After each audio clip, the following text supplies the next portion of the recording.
Hello guys, today we are starting with the chapter 4 of business and commercial knowledge, right? तो class में हमने chapter 3 तक कर लिया था and today we are starting with chapter 4.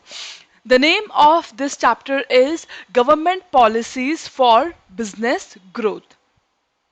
अब अम, इसमें आपको बता रखा है कि गवर्नमेंट पॉलिसीज क्या होती हैं, राइट? हमें कोई भी कंपनी हो, एक्स वाई जी, कोई भी कंपनी हो, सबको किस हिसाब से चलना पड़ता है? गवर्नमेंट की पॉलिसीज के हिसाब से अपने जो काम है उनको क्या करना पड़ता है?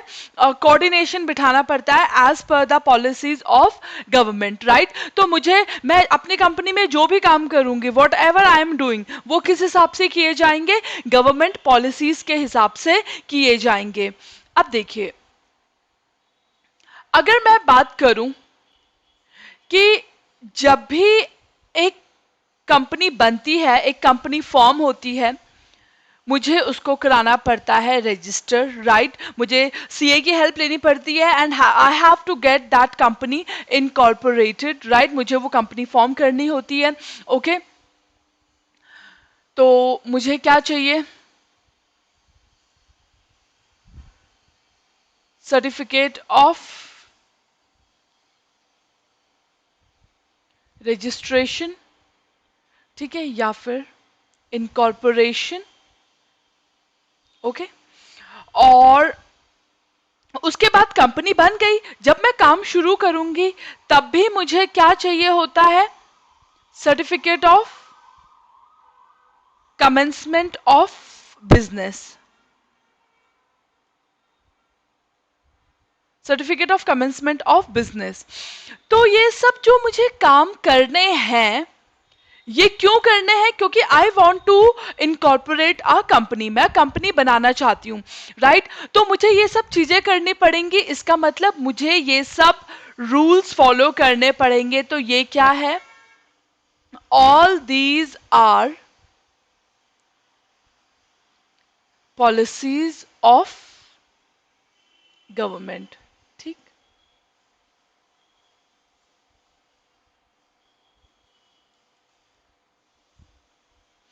ओके, ये सब क्या है? Policies of government. तो आपने देख लिया, मैंने कुछ भी काम करा, शुरुआत तक से मैंने क्या करा? गवर्नमेंट की पॉलिसीज के हिसाब से काम करा। अगर मुझे रजिस्ट्रेशन कराना है तो मुझे गवर्नमेंट के पॉलिसी के हिसाब से कराना पड़ेगा एंड मुझे करना पड़ेगा अपने आप को register under the companies act 2013। और ये कंपनीज एक्ट 2013 किसने बनाया है? गवर्नमेंट ने ही तो अप्रूवल दिया है। हमारे लॉ मेकर्स ने पहले बनाया लॉ, उसके बाद गवर्नमेंट ने इसको अप्रूवल दिया, तब जाके ये एक्ट लागू हुआ। तो अगर मुझे कंपनी बनानी है आज की डेट में, तो I will have to compulsorily follow companies act 2013। तो देखा, कंपनी बनाने के लिए मैंने क्या फॉलो किया? Companies act 2013। और कंपनीज एक्ट 2013 क्या है? गवर्नमेंट की ही तो पॉलिसी है, राइट? तो मैंने क्या देखा? कंपनी बनाते समय मैंने गवर्नमेंट के रूल्स फॉलो करे। उसके बाद कंपनी जब जिस दिन बनती है, उसके बाद से जब तक कंपनी वाइंड अप हो जाती है, बंद हो जाती है, जो पूरी लाइफ टाइम कंपनी को क्या करना पड़ता है? गवर्नमेंट की पॉलिसीज के हिसाब से चलना पड़ेगा, राइट? अगर आप गवर्नमेंट के रूल्स एंड रेगुलेशंस फॉलो नहीं करोगे, राइट, या गवर्नमेंट की पॉलिसीज के हिसाब से नहीं चलोगे, तो आपकी कंपनी के ऊपर क्या होंगे? फाइन्स एंड पेनल्टीज लेवी होंगे। और अगर और ज्यादा से ज्यादा आपने फिर बार बार आपके ऊपर फाइन्स पड़ रहे हैं, बार बार आप पॉलिसी फॉलो नहीं करते हैं, तो कंपनी बंद भी हो सकती है, वाइंड अप भी हो सकती है, ठीक?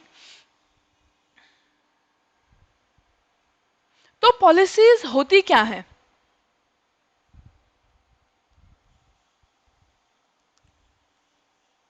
पॉलिसी का मतलब किसी काम को करने का तरीका।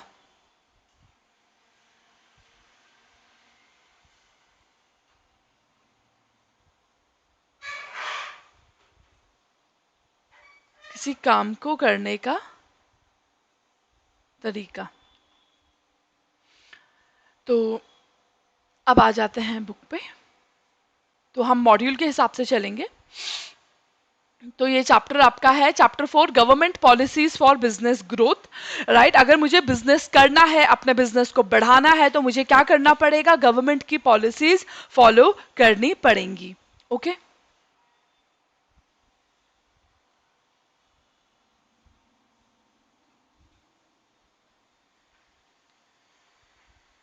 ठीक है, ये तो आप रीड कर लेना, ऐसे एग्जाम्पल दे रखा है।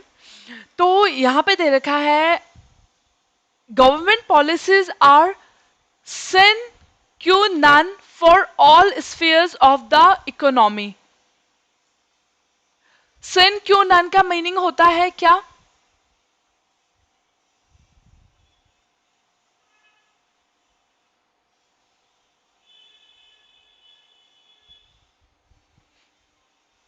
एसेंशियल कंडीशन,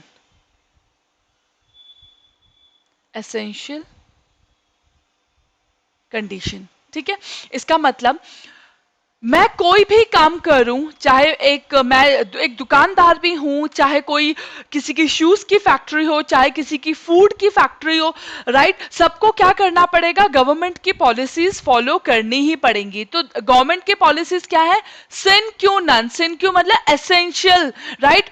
गवर्नमेंट की पॉलिसीज हमें कंपल्सरीली फॉलो करनी ही करनी पड़ेंगी, राइट। तो इस कंपल्सरीली जिस चीज को फॉलो करना है, which is very essential, very important, उसको हम क्या नाम देंगे? सिन क्यू नन, ठीक है।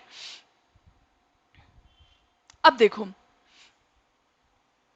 अब सरकार की जो पॉलिसीज होती हैं किसी भी कंट्री में, हर कंट्री की सरकार अपने देश के हिसाब से अपनी पॉलिसीज तैयार करती हैं, जो उसके देश के भले में हो उस वैसी टाइप की पॉलिसीज तैयार की जाएंगी, ठीक है। अब जैसे देखो, अब बांग्लादेश में सेकेंड हैंड कार्स आराम से इंपोर्ट होती हैं और बिकती भी हैं, और टोयोटा ने अपनी काफी सारी गाड़ियां कहाँ बेची? बांग्लादेश में, ठीक है। टोयोटा ने अपनी काफी सारी सेकेंड हैंड गाड़ी बांग्लादेश में बेची। बट अगर हम उसकी बात करें, इंडिया की बात करें, इंडिया में आप सेकेंड हैंड फॉरेन कंट्रीज, जैसे अगर टोयोटा कंपनी है, टोयोटा कंपनी ये सोचे कि अमेरिका की सेकेंड हैंड गाड़ियां हम कहाँ बेच दें? इंडिया में बेच दें, तो ऐसा नहीं हो सकता है। टोयोटो को क्या करना पड़ेगा? इंडिया में फैक्ट्री खोलनी पड़ेगी, तभी जाके वो इंडिया में अपनी कार्स बेच सकते हैं। तो इंडिया में no foreign car manufacturers are allowed to sell imported cars. उन्हें क्या बनाना पड़ेगा?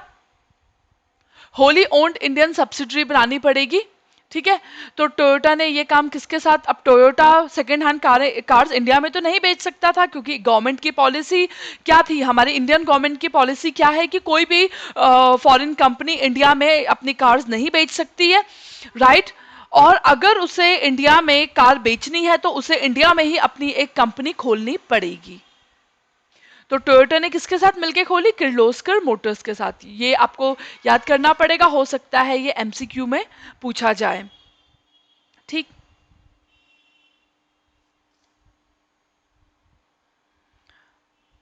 ठीक है।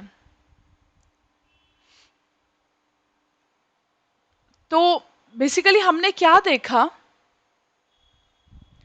आप कोई भी काम स्टार्ट करें, उससे पहले जरूरी है कि आप क्या जान लें, उस काम को करने का तरीका क्या है, उस काम को कैसे सेटअप किया जाए, सरकार के क्या रूल्स हैं उस काम के regarding.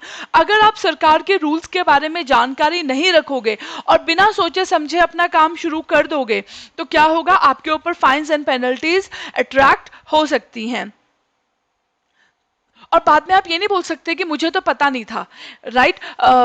Not knowing the law is not an excuse. आप ये नहीं बोल सकते कि मेरे को पता नहीं है, तो ये तो बड़ी वियर्ड बात हुई, राइट। तो आपको इस बात का कोई एक्सक्यूज नहीं मिल सकता, okay.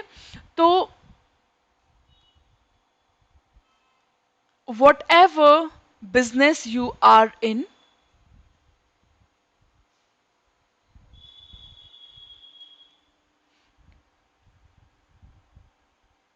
you need to know,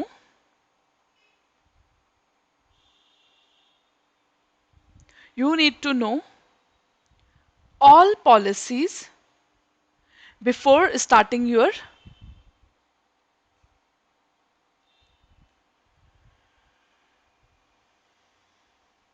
work. देखो, अगर सपोज करो आप लाइम फैक्ट्री बना रहे हैं, जैसे वो चूना बनता है ना फैक्ट्रीज में, राइट? तो लाइम फैक्ट्रीज क्या करती हैं, वहां से ना जब चूना बनता है तो बहुत ज्यादा काला धुआं निकलता है, it creates lot of pollution, right? आपने फैक्ट्री बनाई, राइट, और आपने सरकार की पॉलिसीज वगैरह नहीं पढ़ी, बस फैक्ट्री डाल दी, ओके। और आपके ऊपर एक दिन सरकार रेड मारती है और पता चलता है कि आप काफी सारा पोल्यूशन वहां से क्रिएट कर रहे हैं, तो सरकार ने आपके ऊपर चालान लगा दिया। तो तब आप बोल रहे हैं कि नहीं नहीं, मेरे ऊपर चालान मत लगाओ, मुझे पता नहीं था कि मेरे को चिमनीज वगैरह भी फिट करनी है। तो यार, जब तुमने लाइम फैक्ट्री लगाए तो आपको क्या करना चाहिए था? पोल्यूशन एक्ट के बारे में जानकारी लेनी चाहिए थी, राइट? सरकार ने एक एक्ट बना रखा है, पोल्यूशन कंट्रोल एक्ट। ये क्या बोलता है?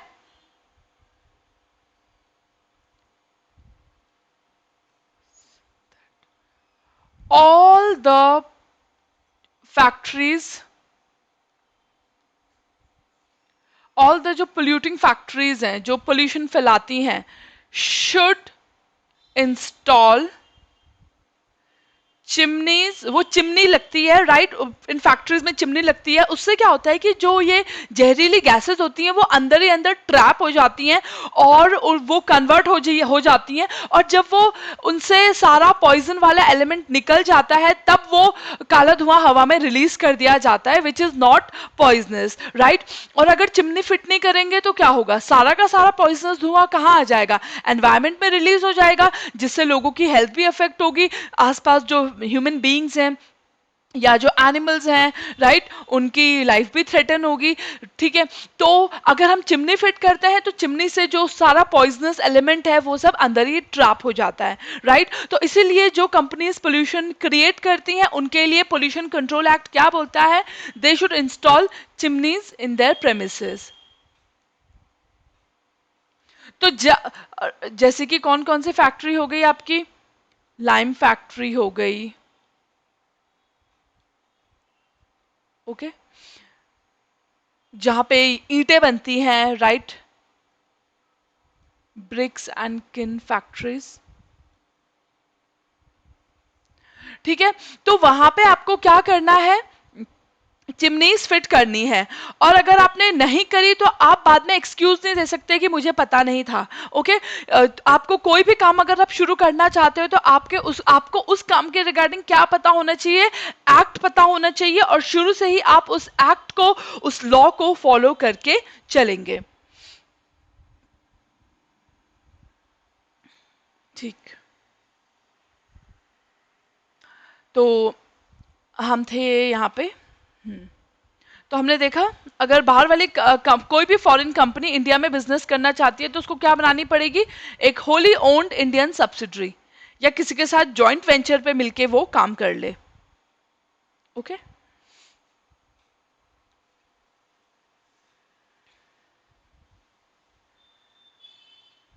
हमने देखा, कोई भी नेशन हो, चाहे वो इंडिया हो चाहे वो अमेरिका हो, define it's mode of governance. Mode of governance मतलब कंट्री कैसे चलनी है, उसके लिए क्या बनाई जाती है? Number of policies, okay? तो इन्हीं पॉलिसीज को हम क्या बोलते हैं? पब्लिक पॉलिसीज, ठीक? तो पब्लिक पॉलिसीज मतलब जो पॉलिसी सरकार बना रही है, जो पॉलिसी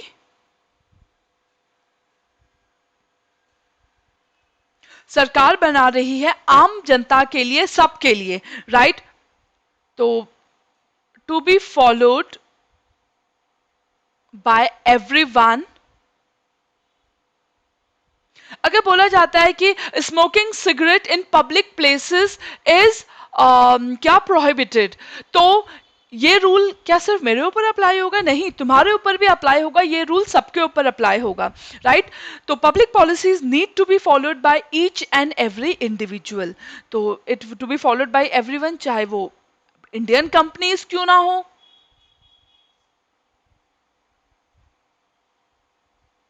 चाहे वो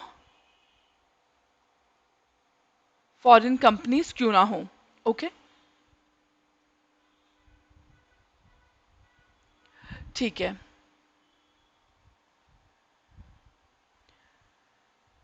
तो इसके बाद है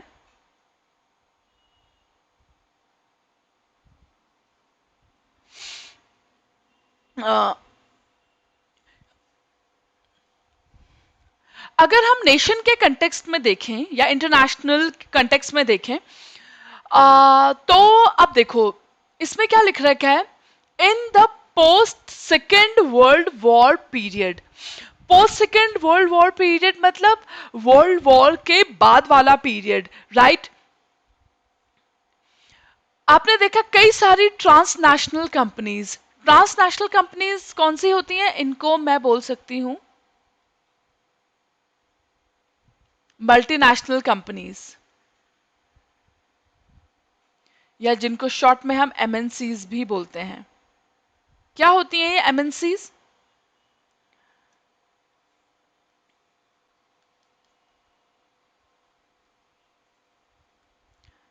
ट्रांसनेशनल कंपनीज।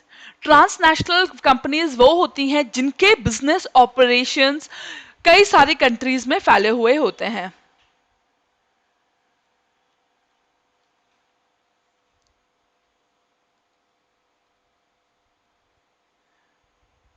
जैसे अगर मैं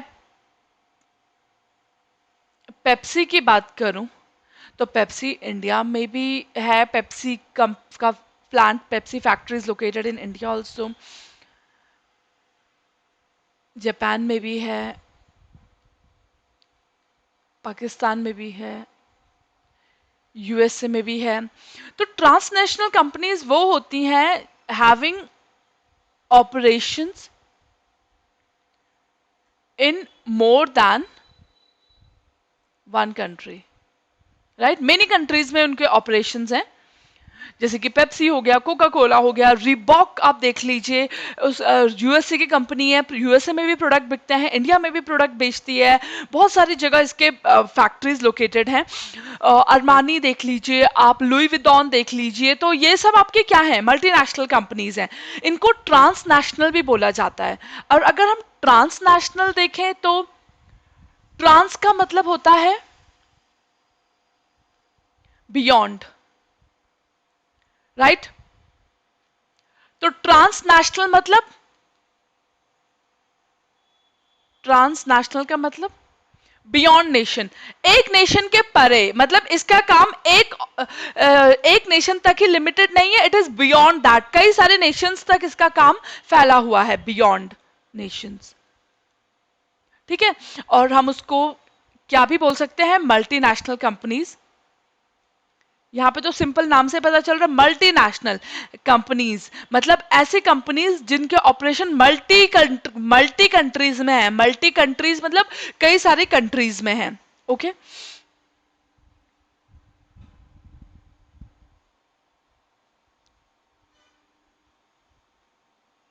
अब देखो,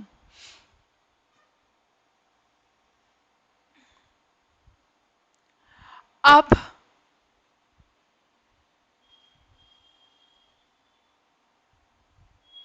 देखो हर एक कंट्री की ना पॉलिसीज अलग अलग होती हैं, लोगों के रिगार्डिंग, कंपनी के रिगार्डिंग, ओके।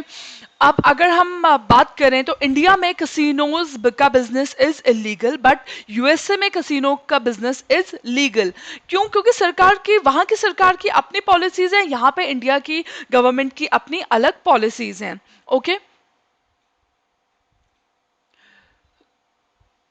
अब एक कंपनी की अगर हम बात करें तो एक कंपनी में अलग अलग प्रकार के लोग हैं, कोई नॉर्थ इंडियन है, कोई साउथ इंडियन है, कोई ईस्ट इंडियन है।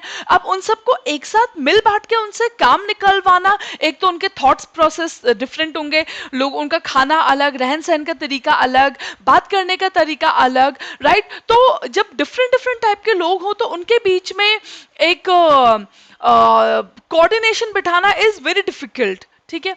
तो इट इज हरक्यूलियन टास्क, बोलते हैं ना, हरक्यूलियन मतलब difficult, difficult, Herculean, difficult, okay.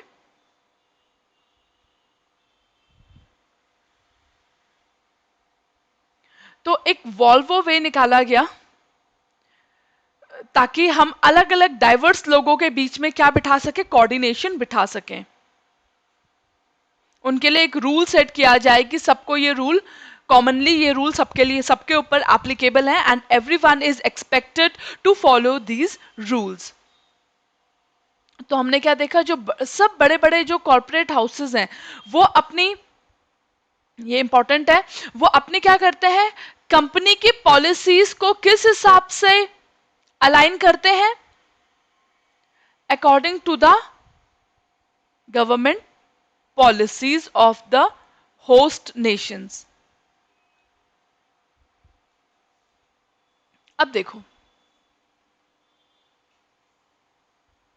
अब जैसे इंडिया में आपका कौन सा है, जीएसटी एक्ट लगता है, राइट। अगर पेप्सी ऑपरेट, पेप्सी क्या है, मल्टीनेशनल कंपनी है, एमएनसी है। वैसे तो इसकी पेरेंट कंपनी, बेसिकली ये सेटअप कहाँ हुई थी, यूएसए में, राइट। ये अपने ऑपरेशंस करना चाह रही हैं इंडिया।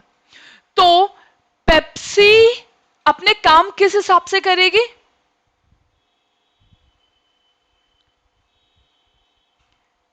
पेप्सी विल ऑपरेट किस हिसाब से, एज पर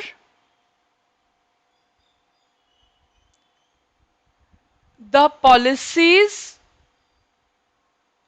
ऑफ इंडियन गवर्नमेंट, राइट। जो इंडियन गवर्नमेंट की पॉलिसी है वही पॉलिसी जो इंडियन कंपनीज के ऊपर हमारी सरकार लगा रही है, वही रूल सारे पेप्सी को फॉलो करने पड़ेंगे, राइट। तो पेप्सी को जीएसटी एक्ट भी फॉलो करना पड़ेगा, और जो इनकम टैक्स एक्ट है ऑफ इंडिया, उसी के हिसाब से पेप्सी को इंडिया में क्या पे करना पड़ेगा, टैक्सेस पे करने पड़ेंगे। जो रिटर्न फाइलिंग की टाइम है, इनकम टैक्स एक्ट में आपको रिटर्न फाइलिंग के बारे में बताया जाएगा कि इस डेट तक आपकी रिटर्न फाइल हो जानी चाहिए, तो पेप्सी को भी उसी डेट तक अपनी रिटर्न फाइल करनी पड़ेगी, ठीक है। तो हम बोल सकते हैं पॉलिसीज को हम बोल सकते हैं प्रोटोकॉल। प्रोटोकॉल मतलब रूल्स रेगुलेशन, जो चीजें मुझे करनी है वो होते हैं मेरे प्रोटोकॉल्स, या उसको मैं पॉलिसीज भी बोल सकती हूं, ठीक है। अब हमने पढ़ा था कि आप याद करो, हमने स्टार्टिंग में फर्स्ट चैप्टर में पढ़ा था अपने एनवायरनमेंट के बारे में। वहां पे हमने पढ़ा था कि हमारा environment is composed of two parts, micro and macro. Macro में हमने वो निकाले थे निमोनिक्स, जिसमें हमने पेसल पढ़ा था, राइट। एक बार वो लेक्चर फिर से आप पढ़िएगा तो आपको याद आ जाएगा। मतलब हमारा जो एनवायरनमेंट है उस दो पार्ट में डिवाइडेड है, एक है माइक्रो एनवायरनमेंट, एक है मैक्रो एनवायरनमेंट, हमने पढ़ा था। माइक्रो एनवायरनमेंट में वो चीजें आती हैं जो एक कंपनी को रोजमर्रा में उसके ऊपर इम्पैक्ट डालती हैं। मैक्रो में वो वाली चीजें आती हैं जो कि कंपनी के ऊपर इम्पैक्ट तो डालती हैं, बट कंपनी उन फैक्टर्स के ऊपर कंपनी का कोई कंट्रोल नहीं है, राइट।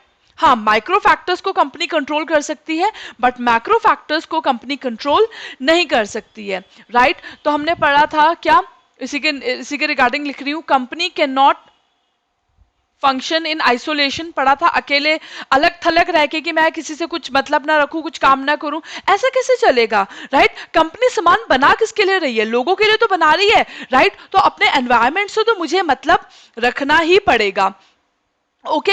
और क्योंकि मैं कंपनी चला रही हूं तो मुझे सरकार के रूल्स एंड रेगुलेशंस भी कंपलसरी फॉलो करनी ही करनी पड़ेंगी, राइट। तो company can not function in an isolation,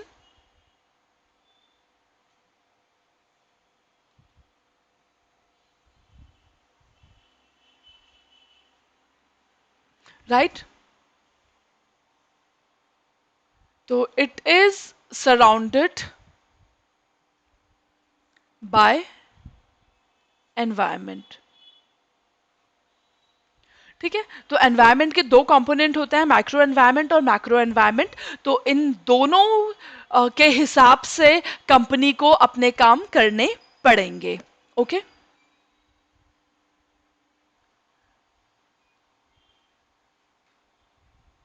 ठीक।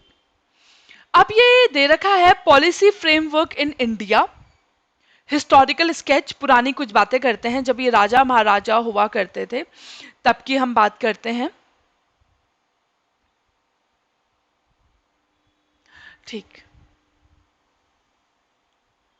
अब अगर पॉलिसीज की बात की जाए तो क्या पॉलिसीज, हम बोलते हैं कि इंडियन गवर्नमेंट पॉलिसीज बनाती हैं, इसका मतलब पॉलिसी हमारी सरकार बना रही है। जो भी सरकार है, वो जो भी बीजेपी की गवर्नमेंट है या कांग्रेस की गवर्नमेंट है, सब सरकार अपनी अपनी पॉलिसीज बनाती हैं। ओके, पॉलिसीज के हिसाब से ही कंट्री को चलाया जाता है। ओके, अब अगर हम राजा महाराजाओं की बात करें तो क्या उस टाइम पे पॉलिसीज नहीं होती थी? ऑब्वियसली होती थी। उस समय क्या होते थे? अभी तो हम इकोनॉमी बोलते हैं कि इंडियन इकोनॉमी, पहले पहले क्या होते थे? एम्पायर्स। ठीक है, पहले पहले क्या बोला जाता था? Empire, which is now known as economy. Okay, ठीक। तो उस समय पॉलिसीज कौन बनाता था? जो रूल करता था।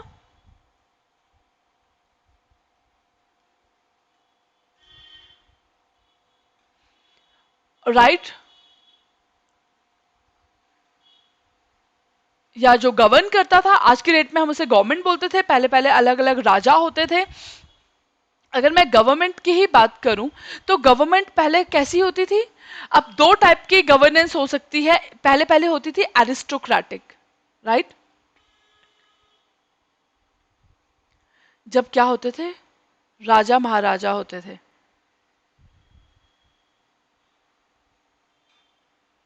तो जो राजा राज करता था वो क्या बनाता था? पॉलिसी बनाता था। और एक डेमोक्रेसी, डेमोक्रेसी अलग अलग तरीके से हो सकती है। एक डेमोक्रेसी एक राजाओं के थ्रू भी हो सकती है, एक होती है सॉरी, गवर्नमेंट अलग अलग तरीके से चल सकती है, चाहे तो राजा गवर्न कर ले। और ये दूसरा तरीका क्या है? डेमोक्रेसी के थ्रू। जैसे आज के डेट में वो एरिस्टोक्रेटिक हमारे कंट्री में नहीं है, राजा महाराजा नहीं चलाते देश को। अब क्या है? डेमोक्रेसी। डेमोक्रेसी मतलब हम खुद, by the people for the people, हम अपनी सरकार खुद चुनते हैं। ओके,